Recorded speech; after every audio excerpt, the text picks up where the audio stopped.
Mira este comiendo. Viendo la comida de Gregory. Bueno, aquí listo para irnos para David. Ya listo. Desde John F. Kennedy, hoy, el 17 de agosto, Nueva Delhi. Y nos tocó la segunda vez en Disney. ¿Qué número de asiento? 8.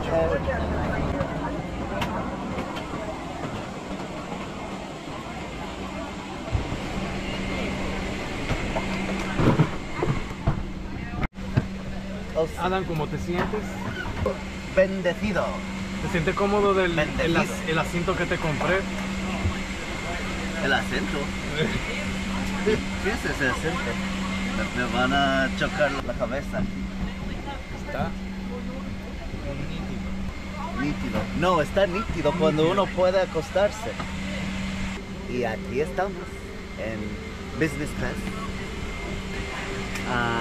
Listo para acostarnos por un vuelo de, creo que son 14 horas con 45 minutos.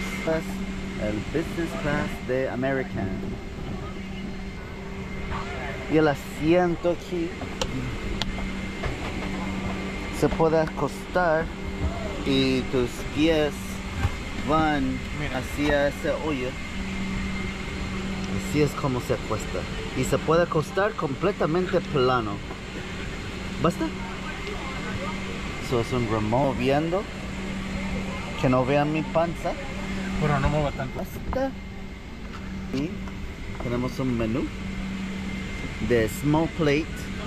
Déjame leer en hindi, que es el idioma que vamos a estar hablando en aproximadamente 16 horas. Mid-flight snacks. Y te dan una botella de agua. Este estuche hecho de Piel de tela. cocodrilo, piel de cocodrilo. Y te dan audífonos.